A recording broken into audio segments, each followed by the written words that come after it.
Nobody believes me about Europe. It's just driving me crazy, or at least more crazy than usual. Last night, I asked the top-notch CEOs of Cisco and MasterCard, two massive companies, how Europe's doing. The answer from both, very strong. Yep, according to Cisco CEO Chuck Robbins, Europe's finally turned as those countries are trying to develop their own new technological infrastructure. There's been a pickup in spending pretty much across the board. It's so strong that even the telecommunications companies, which have really been in the doghouse, are finally spending. It's been ages since Cisco's seen that kind of activity in Europe. MasterCard's seeing very strong transaction levels in many parts of Europe. Italy, not a place known for its growth, has accelerated far beyond what people expected. I've been fixated on the turn in Europe, a continent of 750 million people, by the way, that seem to have been left behind by Wall Street, almost becoming a non-entity in many investors' eyes. I first heard about the turn from Anna Boutine, the incredible executive chairman of one of the largest banks in Europe, Banco Santander. She mentioned that was mentioned possibly by a viewer earlier in the show. Now, see, Boutine's already seeing strength all around the southern rim of Europe. The same countries that were collapsing more than a decade ago are now doing great. Portugal, Ireland, Italy, Greece, Spain. You know, we used to call those for their initials pigs when they were borderline bankrupt. Now they're the leaders. Pigs are flying. Then we had the European inflection at Amazon. These guys spent ages losing money in Europe, only to finally make $1 billion over there in the most recent quarter. $1 billion. I don't think it's going to stop. I think Amazon stock has been roaring in part because of a belief that Europe can make them a heck of a lot more money than $1 billion in profit. Apple also picked up an extra $1 billion in profit from Europe last quarter, something no analysts saw coming.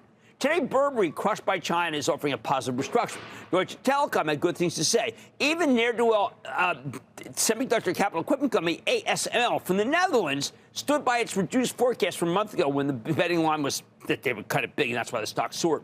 Yet no one is paying attention because Wall Street gave up on Europe ages ago. Of course, the reason is obvious: Germany.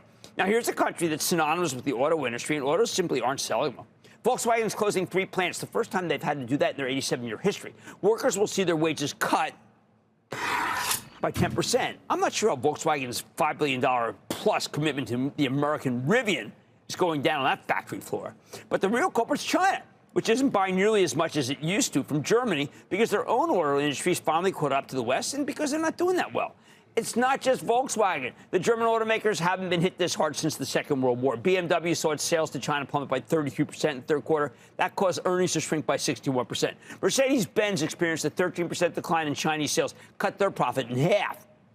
These are big numbers, people, and they seem to resonate much more loudly than anything positive we've heard from the manufacturers in the rest of Europe, especially the former pigs. But maybe, just maybe, people will start thinking about a turn in the entire continent if President-elect Trump really does have a way to end Russia's invasion of Ukraine. It won't offset the losses in China, but if that war ends, you have to believe Europe will see the biggest rebuilding boom in decades.